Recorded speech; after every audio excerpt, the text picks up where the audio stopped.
Okay, good morning, everybody. This is Doug from Doug's Dog Training. This is Gary. Today we're going to be working on place, which we've worked on for the last few days, sending to place, then having him either sit or down, and then starting a recall. So anytime we do that, we want to make sure that we've worked on the basics first, using our marker system that, if you review the tapes, we'll go over the marker system, as well as how to hold your treats, to lure. And again, I like to put it between my middle finger and my forefinger and put my thumb on it. And I pretty much like to use my hand as a shovel to teach either we call it muscle memory, but to teach the dog to either sit or down or to lure onto a bed. Watch. Gary, come. Yes, good. So if I want to sit, if I have a dog that's committed, and I think he ate this morning, so he's not going to have a lot of food drive. Gary, come. Nope. Gary, come. Yeah. So what I like to do is have him smell, lift up above the head. Yes. And that's, as you saw, his butt hit the ground. Well, you might not have seen it. I got to step back. Gary, come. So again, luring, I want him to come in and smell the treat. Come on, Gary, come. And I have him go up, sit. Yes, good boy. All right. So that's just a quick review. How I hold my treat, how I use my hand to manipulate the dog into either a sit, a down, or luring to a bed. So he kind of understands basically, and this is a new picture from yesterday and the last couple of days.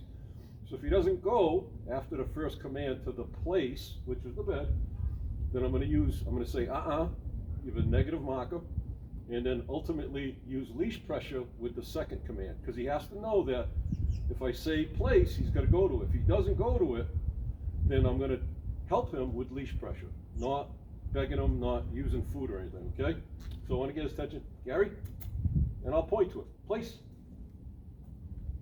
Yes. So when he gets on it, I use my verbal marker, yes, and then I treat him. Down. Because he knows a down, I'm going to ask him to down. I'm going to ask him to be on the bed for a little bit. Then I'm going to use my command for a recall. The recall means calling him to come to me. So for the recall, and I've said this in previous videos, for obedience command, sit, down, place, bed, crate, whatever you use, and I use the single word. For the recall, because it's such an important command, I like to say the name, and then the command to either COME or HERE, whichever you're going to use, or something else, or a different language. And when I first started off, I'm very close, and what I do is when I say the name, I say Gary, and then as I say the word for him to come, COME, I start to back up, and I might use a little bit of leash pressure, because again, when a dog doesn't understand commands, we have to teach him. It's a repetition, and consistent repetition and good timing. They learn, and we can transfer over from the body help, meaning I'm backing away and using a little bit of leash pressure. So ultimately, at some point, I want to stop using the leash pressure, and I want to stop backing away. The backing away part is just basic prey drive. Dogs, typically, most dogs, 99 out of 100 dogs I have, normally when I have the dog's attention, if I back up, they just naturally come to you. So again, before a dog learns the actual command, which science says could take up to a couple hundred repetitions, we're using body help, meaning I'm backing away to teach him to come to me. I'm using a little bit of leash pressure to help him get off the bed to start coming to me. And again, I keep backing up. He gets to me, then I mark it. So again, over repetition, he starts to hear, Gary, come, Gary, come, Gary, come. And every time he comes, it's a big party. It's a reward. It's a reinforcer. So we're using our marker, which is yes. Yes means you did right. There's value to it. And there's a treat coming after it. And while in the learning phase, we want to make sure that we give a treat or a primary reinforcer every time. Later on, after maybe 100, 150 reps, then we'll start going to a variable schedule, meaning I'm not going to give them a primary reinforcer. I'm still going to use my marker word or my clicker, but to let them know you did right, but I'm not always going to give a reward. I probably would praise, but remember, you can do this outside like we are today on a cold morning. You can do it inside, where your bed is placed. You can go down in your basement. But again, you want to start up close and then slowly start building distance. and duration. So you can see he's been on that bed for a while. That's good. So I'm going to take a couple steps towards him. And if you watch me and listen to me when I say Gary, then COME, you'll see me start to back up and use a little bit of leash pressure if I have to get him to come to me. Gary, come. Yes. So I use my marker. He comes to the tree. Good boy. Yes, a really good boy. Yeah. So he's going to place automatically. It's like a default, which is great, but I want him to go on my command. So again, I want to teach Gary. Gary is a dog that typically wants to do what he wants. It's not a bad thing. It's just what he knows. It's not like he's a rebellious dog. I'm going to do what I want. It's just he hasn't been taught that when I'm asking you to sit, you got to sit. When you got to down, down. So he came to me for training, and that's what we're working on. So as you saw him, you wanted to go right away. I don't want him going on his own. I want him to go in command. So watch. Want to get his attention? Place. So he doesn't listen. Place. Yes. Good. Down. Good. Down. So if you saw that again, I said place. I got his attention first, because if he's not looking at me and I say place, he's not paying attention. That's not fair to the dog. So I have a loose leash, but I got a 20-foot long line.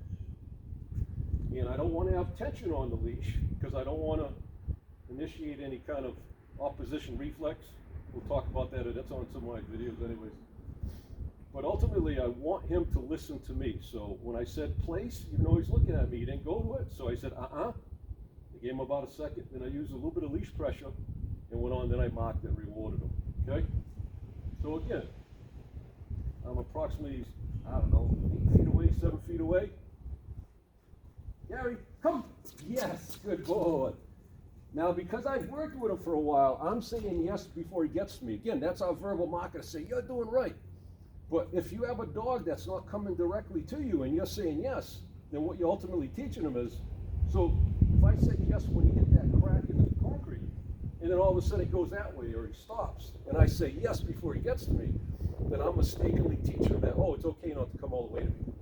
So because I've worked with him, I know he's going to continue. I can tell that he's going to continue. So see how he stopped? Now I'm going to give him a place command. Sit. Nope. Sit. Good. Sit. Good. Sit, buddy. Place. Yes. Down. Good. So that time I didn't reward him with a primary reinforcer. Primary reinforcer is either going to be a treat, a toy, if the dog's a toy drive, or touch praise. We've talked about that again. 3 primary reinforcers, 3 T's. Chris Fraser's great at teaching me that one.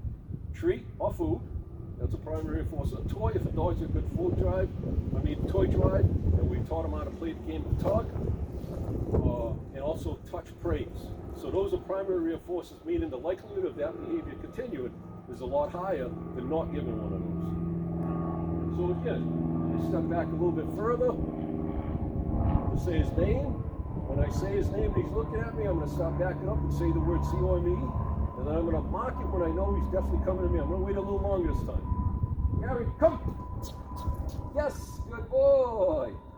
And you can see Gary's a little hesitant. Again, I've only been in his life for 7 days. He came to me very nervous.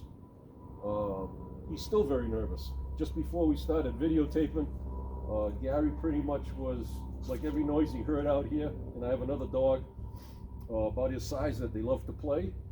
So they were all playing and stuff, and then when he heard a noise out here, he kind of like, was skittish and wanted to run. So, but again, it's important to get Gary to experience all the environmental stresses, the noises, the wind, the cold, different training areas, but you slowly interject that. You don't do it all at one time.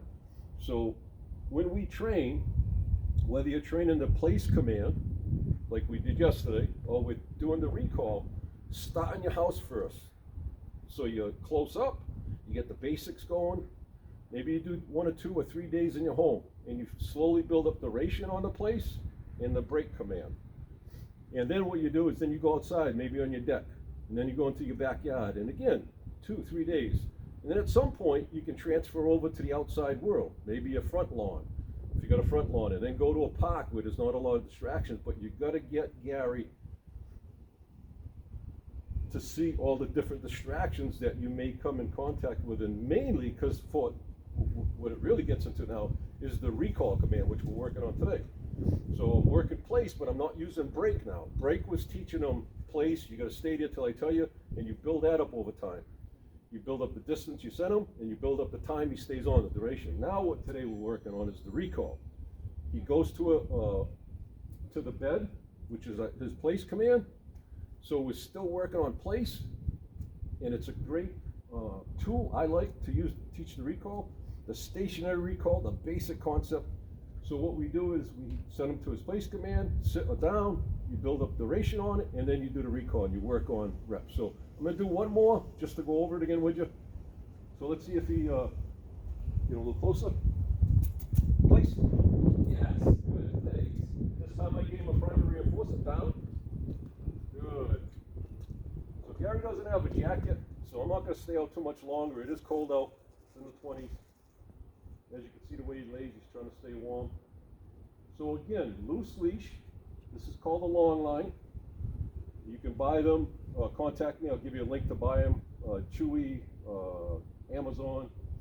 And you can. What you do is this is one, it's safety, and two, it affirms that you can always have control of them, because you don't want to teach a dog a command without having control of him. So if I call him, he doesn't come to me, then I'm losing. I'm not teaching him. So the leash is to help me to make sure that he gets to me if he doesn't know, or if it's the beginning. So again, loose leash. I'm going to say the name, so hopefully he looks at me. If not, I'm going to get his attention, because again, if he's not looking at me, he's not paying attention. That's not fair to him. And then I'm going to say the word C-O-M-E. I'm going to stop backing up as I begin the word C-O-M-E, as well as use leash pressure if he doesn't come. And then I pretty much lure him all the way to me. He comes to my front here, so you get your treat out. And I'm going to mark it yes, and then that's going to be it. Gary, go! Yes, good boy, buddy, yeah! And again, very important, every time you do a recall, even if it's in your house, if you're cooking and he's laying at your floor and you call him, he comes, make it like a big party. Because again, this is to me, is the most important obedience command. It's a lifesaver if he ever got loose, if he came out of his collar, which he's done to me before because the collar is a little too big. He pulls out if he doesn't like something, or if opposition reflex kicks in, he's trying to pull away. You want to always have a recall. So today, again, I call it stationary. You're working on your place, which is kind of a review of what we've been working on with them. You're getting further distance, and now you're starting the recall further and further away. So long line, your treats, using your marker, basic prey drive, you're backing away, you say his name, then you use the command if it's come or here, you start backing away, he comes to you, you mark it, you give him his treat. And again, repetition, repetition. I normally don't do more than 6 to 8 of those, maybe 10, because at some point they stop listening. But you can build up duration on the bed at place. And again, the more reps you do, the better recall you're going to do. And the next work on the recall will be a non-static recall, meaning he's kind of doing what he's doing. He's smelling, he's not paying attention. I'm using the same concept.